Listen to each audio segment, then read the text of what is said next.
A Epopeia de David Livingstone, um nome que se entrelaça indissociavelmente com a própria fibra da exploração destemida e do sacrifício abnegado, não teve seu prelúdio nas vastas e enigmáticas paisagens africanas, onde o sol inclemente beija a terra e os horizontes se perdem na imensidão, mas sim nas entranhas industriais e fumegantes de Blantyre, uma pequena e operosa vila na Escócia, no ano de 1813. Ali, sob o céu frequentemente cinzento e o ar espesso de fuligem que pairava sobre as chaminés das fábricas têxteis, Neil e Agnes Livingstone, seus pais moldaram a infância de seu filho, uma existência marcada pela labuta incessante e pela férrea disciplina da fé presbiteriana que permeava cada aspecto da vida familiar, desde o amanhecer até o cair da noite. Desde a tenra idade de 10 anos, o destino de David parecia inexoravelmente traçado. 12 horas diárias de trabalho extenuante e monótono na fábrica de algodão de H. Monteith & Co. Um pequeno corpo, ainda em formação, curvava-se incessantemente sobre o tear ruidoso, os dedos infantis movendo-se com uma destreza precoce e quase mecânica entre os fios de algodão, sob o olhar implacável e vigilante dos capatazes, cujas vozes ásperas ecoavam no ambiente abafado e saturado de poeira. O zumbido constante e ensurdecedor das máquinas, o cheiro pungente de óleo e algodão cru, a monotonia esmagadora e a repetição infinita dos movimentos. Tudo conspirava para aprisionar não apenas o corpo, mas também a mente, tentando sufocar qualquer lampejo de individualidade ou aspiração. Contudo, a mente de David Livingstone era um universo à parte, um santuário de curiosidade insaciável e ambição intelectual que jamais se renderia às circunstâncias opressoras. Com o primeiro salário suado, um tesouro em suas mãos calejadas e marcadas pela labuta, ele não cedeu aos efêmeros prazeres da infância. Não comprou brinquedos ou doces, mas sim uma gramática latina, um portal para um mundo de conhecimento que ele ansiava desvendar com cada fibra de seu ser.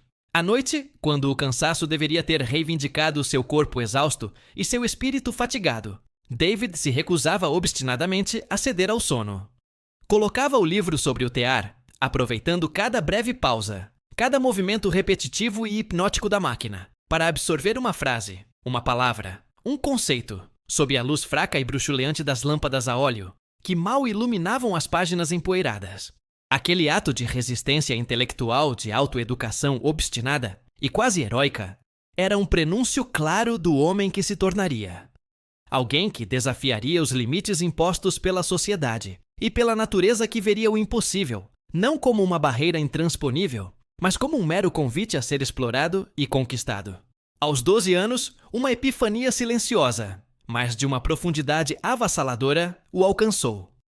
Não foi um trovão celestial ou uma visão mística, mas a convicção inabalável e crescente de que sua vida, sua própria existência, deveria ser dedicada a um propósito transcendente, a algo muito maior do que a mera sobrevivência e a rotina da fábrica. A leitura voraz de relatos missionários, especialmente aqueles que falavam da distante e enigmática China, com suas culturas milenares e seus milhões de almas ainda não alcançadas, acendeu uma chama inextinguível em seu coração jovem e ávido. Ele sonhava em ser um médico missionário, uma figura que uniria a ciência da cura, a compaixão pela dor humana, à mensagem da salvação eterna, levando a luz do Evangelho e a esperança da medicina a terras onde a escuridão da ignorância e do sofrimento parecia reinar soberana sem contestação. Com uma determinação que beirava a obsessão, uma força motriz que o impulsionava incessantemente para além de sua condição, Livingstone poupou cada centavo, cada moeda, cada mísero tostão, para financiar sua ascensão intelectual e espiritual. Sua jornada acadêmica o levou ao Anderson College, em Glasgow, onde mergulhou com avidez nos estudos de medicina e teologia, absorvendo conhecimentos de botânica, geologia e astronomia. Disciplinas que, de forma providencial e quase predestinada, se revelariam pilares fundamentais e ferramentas indispensáveis em suas futuras e audaciosas explorações pelo continente africano. Sua mente era um verdadeiro crisol onde a precisão científica, a observação empírica e a fé inabalável se fundiam em uma síntese perfeita, uma amálgama rara que o distinguiria de seus contemporâneos e o prepararia para os desafios colossais que viriam. Em 1838, com o coração pulsando de expectativa e uma visão clara em sua mente, ele apresentou sua candidatura à London Missionary Society, LMS, uma instituição que buscava indivíduos dispostos a renunciar a tudo, a sacrificar o conforto e a segurança da vida europeia, em nome da causa missionária. Foi aceito, mas não sem antes superar a hesitação inicial da sociedade, que via com certa desconfiança sua origem humilde, seu sotaque escocês carregado e sua falta de formação universitária tradicional, preferindo candidatos de berço mais nobre. A China, seu destino original e o objeto de seus primeiros sonhos missionários, fechou-se abruptamente com o advento da Guerra do Ópio, um conflito que alterou os planos de muitos missionários. Foi então que as palavras do Dr. Robert Moffat, um missionário veterano na África do Sul, ecoaram em sua alma com uma clareza cristalina, como um chamado divino. Milhas e milhas de fumaça de aldeias, onde nenhum missionário jamais esteve. Aquela imagem vívida, aquela visão de um continente vasto, intocado e sedento por conhecimento e salvação, desviou o olhar de Livingstone para o sul, para o coração da África. A África, com seus mistérios insondáveis, suas promessas de descoberta e seus desafios imensos, o chamava com uma voz irresistível e um destino inegável, um convite para uma vida de propósito e aventura. Em 1840, Livingstone embarcou na viagem que não apenas mudaria para sempre o curso de sua própria vida, mas que também alteraria o destino de um continente inteiro, deixando uma marca indelével na história. A travessia marítima foi longa, pontuada por tempestades violentas que testavam a resiliência do navio e pela monotonia opressiva do oceano, mas cada dia no mar apenas solidificava sua convicção, transformando a incerteza inicial em uma certeza inabalável, um propósito cristalino. Ao pisar em solo africano, ele se recusou categoricamente a se confinar às estações missionárias já estabelecidas, que representavam uma zona de conforto e segurança. Um refúgio para os menos audaciosos. Seu espírito indomável e inquieto ansiava pelo desconhecido, pelas terras inexploradas, onde a palavra de Deus e a medicina ocidental ainda eram ecos distantes, sussurros no vento, quase inaudíveis. Ele nutria a crença profunda e revolucionária de que a evangelização eficaz não viria apenas da pregação em aldeias já alcançadas, mas da exploração audaciosa, da abertura de rotas comerciais legítimas que pudessem de uma vez por todas suplantar o comércio de escravos, uma chaga que ele já pressentia com horror e repulsa. Casou-se com Mary Moffat, a filha do Dr. Robert Moffat, uma mulher de fibra e coragem inquestionáveis que nos primeiros anos de suas aventuras compartilharia as privações, os perigos e as alegrias efêmeras da vida missionária, uma parceira à altura de seu espírito. Mary, no entanto, carregaria o fardo pesado das constantes viagens, da solidão avassaladora e, mais dolorosamente, da perda de filhos, uma dor silenciosa e profunda que marcaria sua alma para sempre, um sacrifício pessoal em nome da missão. As primeiras incursões de Livingstone o conduziram ao deserto do Kalahari, uma extensão árida e implacável que se tornou o primeiro grande teste de sua resistência física, de sua capacidade de adaptação e de sua fé inabalável. Ali, sob um sol escaldante que castigava a pele e noites frias que penetravam os ossos, ele aprendeu as línguas locais com uma rapidez surpreendente. Mergulhou nos costumes e tradições das tribos com uma mente aberta e desenvolveu um respeito profundo e genuíno pelos povos africanos. Uma atitude notavelmente progressista e humanitária para um europeu de sua era, que frequentemente via os nativos com desdém e superioridade. Sua abordagem era de colaboração e parceria, não de imposição ou dominação. Ele curava os enfermos com seus conhecimentos médicos, aliviando o sofrimento físico. Introduzia novas técnicas agrícolas para melhorar a subsistência das comunidades e, acima de tudo, proclamava o Evangelho com uma paixão que incendiava corações e mentes, plantando sementes de esperança. Em 1849, a travessia bem-sucedida do Kalahari, uma façanha notável por si só, e um testemunho de sua tenacidade, abriu as portas para o interior do continente, e o levou à descoberta do Lago Ngami, um oásis de vida e esperança. Em meio à aridez desoladora, um marco em sua jornada. Mas foi a partir de 1852 que suas explorações transcenderam o ordinário e assumiram uma dimensão verdadeiramente épica, que o consagraria na história como um dos maiores exploradores de todos os tempos. Livingstone embarcou em uma série de viagens que o levariam a realizar o impensável para a época: atravessar o continente africano de costa a costa, um feito que desafiava a imaginação e a capacidade humana. Ele não era meramente um missionário, era um geógrafo autodidata de notável precisão, um botânico perspicaz que catalogava novas espécies, um etnógrafo atento que registrava culturas, um cartógrafo meticuloso que desenhava mapas onde antes havia apenas o vazio, um médico incansável que aliviava a dor, um verdadeiro homem renascentista, no coração da África selvagem e desconhecida. Sua missão era multifacetada e ambiciosa, um tríplice objetivo que o impulsionava com uma força inquebrantável: abrir a África ao cristianismo, ao comércio justo e à civilização. E, de forma crucial, erradicar o comércio de escravos, que ele considerava uma abominação contra Deus e a humanidade, uma mancha na consciência do mundo. Ele avançou para o norte, seguindo o curso sinuoso e imprevisível do rio Zambeze, um caminho que o conduziria a uma das mais espetaculares descobertas geográficas de seu tempo. Um marco que mudaria a percepção do mundo sobre a África e sua grandiosidade.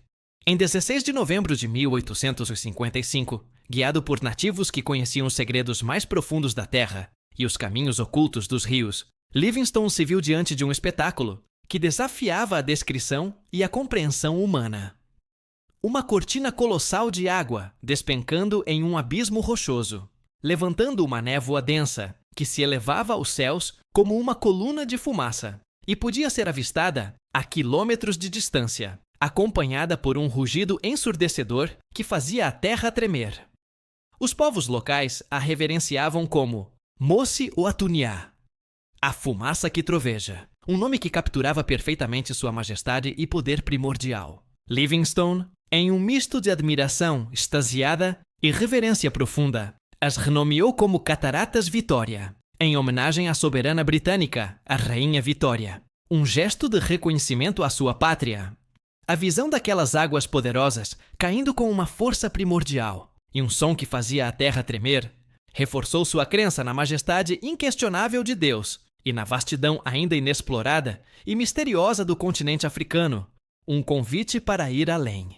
Ele era o primeiro europeu a testemunhar tal maravilha natural, e sua descoberta ecoaria por todo o mundo civilizado, acendendo a imaginação de milhões e inspirando novas gerações de exploradores e missionários. Suas subsequentes viagens pelo Zambeze, no entanto, foram uma odisseia de dificuldades extremas, de provações que testariam os limites da resistência humana e da fé.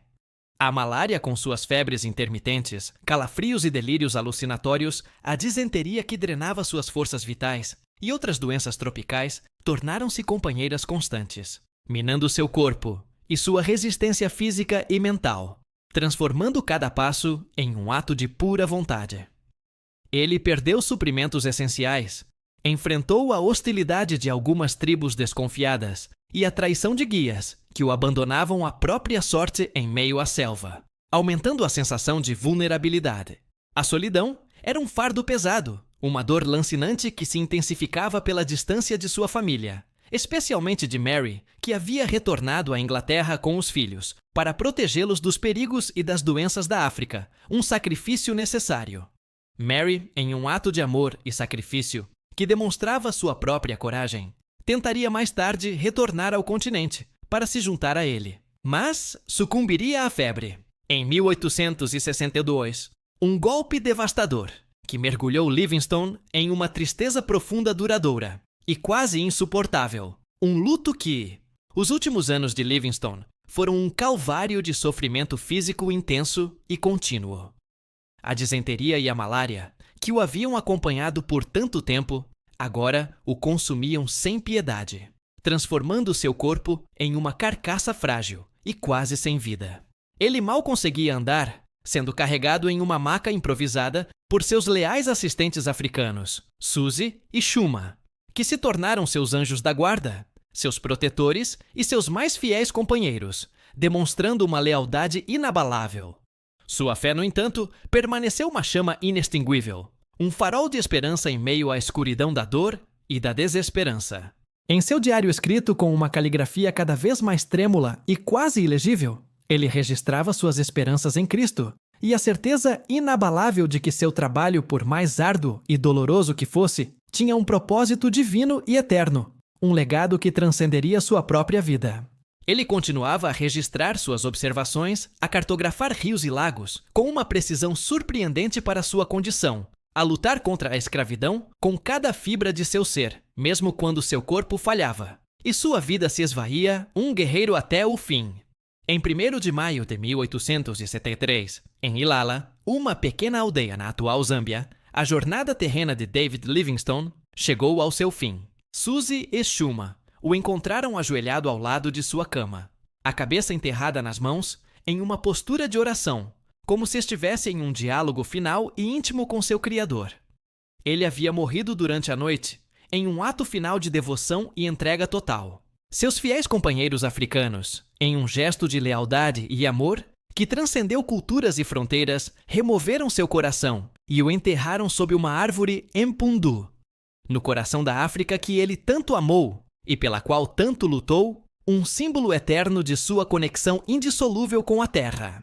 Em seguida, com uma determinação que rivalizava com a do próprio Livingstone, embalsamaram seu corpo e o carregaram por mais de 1000 milhas através de selvas e savanas inóspitas, por uma jornada de 9 meses até a costa para que pudesse ser enviado à Inglaterra, cumprindo seu último desejo.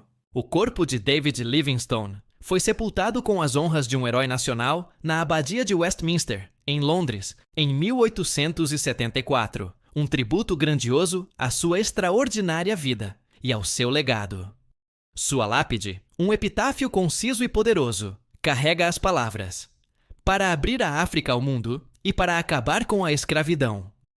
Seu legado é imenso e multifacetado, ecoando através dos séculos. Ele não apenas desvendou vastas e desconhecidas regiões do continente africano para o conhecimento ocidental, mas também expôs a brutalidade inumana do comércio de escravos, contribuindo decisivamente para sua abolição e para a conscientização global. Sua vida foi um testemunho vivo da obediência inabalável a um chamado divino, um exemplo luminoso do custo alto da fé missionária radical, que exige tudo de um homem. Ele abriu caminhos, não apenas geográficos, mas também espirituais, inspirando gerações de missionários, exploradores, cientistas e abolicionistas a seguir seus passos. David Livingstone, o homem que se recusou a desistir, que deu sua vida pela África, permanece como um farol de coragem, fé e sacrifício. Um verdadeiro herói da fé, cujo coração ainda pulsa simbolicamente na terra que ele amou.